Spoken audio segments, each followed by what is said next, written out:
Picture this. The music world, always starving for legends, has long embraced Janis Joplin as its tragic queen.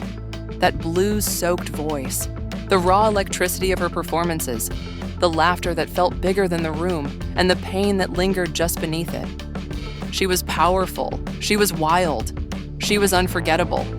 But the Janis we thought we knew, it was only one side of the story. Today, one of the industry's most legendary producers, Clive Davis, is speaking out, and what he's revealing cuts deep.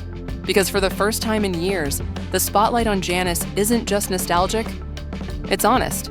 Janis Joplin was an unstoppable force on stage, but off it, her life was a whirlwind of chaos, addiction, and loneliness. She was a storm, beautiful and destructive. According to Davis, working with her was like walking a tightrope. One moment she was warm, magnetic, your biggest champion. The next, she could tear down everything around her. Friends, managers, even herself. She didn't just burn bridges, she torched them.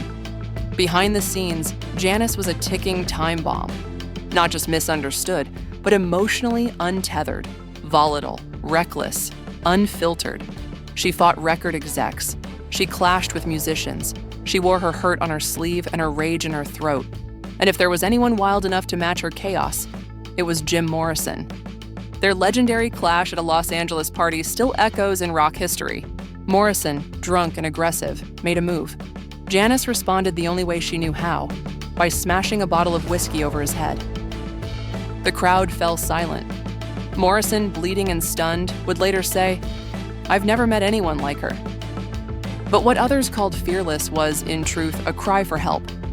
Janis lived with a weight most never saw.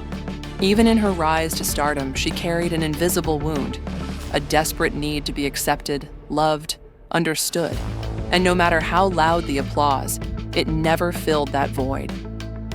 On stage, Janis and Grace Slick of Jefferson Airplane were the reigning queens of the San Francisco music scene. But behind the scenes, tension. Grace was effortless, elegant, in control. Janis, raw, wild, unpredictable, always felt like she didn't quite belong. They respected each other, yes, but they were never truly friends. To Janis, Grace represented everything she wasn't, and that comparison cut her deep. One night backstage, Janis snapped, "You never had to fight for this," she told Grace. And maybe she was right.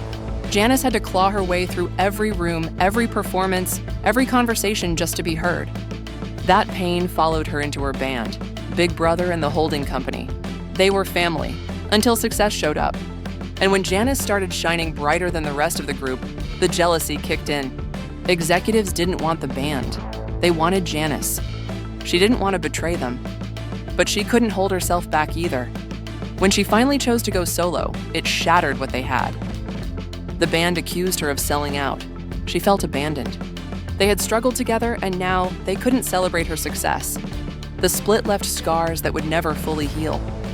Even with all the fame, the glory, the spotlight, something always felt missing.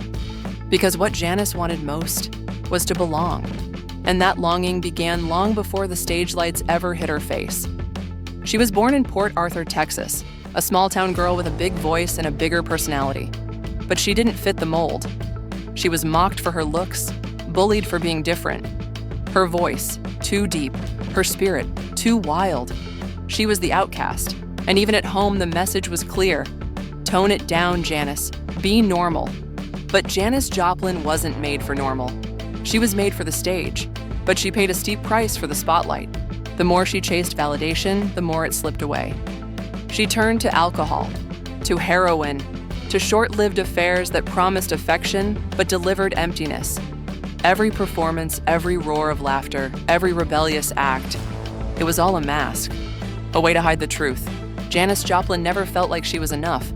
And over time, that belief consumed her. She fought the music industry. She fought her friends. She fought her own heart. But mostly, she fought the feeling that no matter how far she climbed, she would always be alone. Still, despite the destruction she left behind, she gave the world something immeasurable. Her music. She poured herself into her songs with such honesty that it hurt. She didn't just sing the blues, she lived them. And decades later, her voice still echoes through time, haunting, bold, and beautiful. Clive Davis's revelations might challenge the polished image many remember, but they remind us of a deeper truth. Janis Joplin was not a saint. She was never meant to be. She was fire, not light.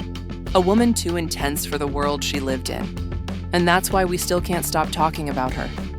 She lived fast, burned bright, and left this world far too soon.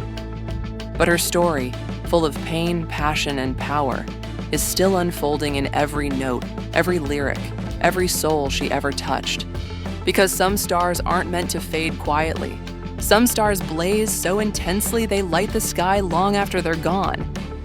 Janis was that star, and we'll never see another like her again.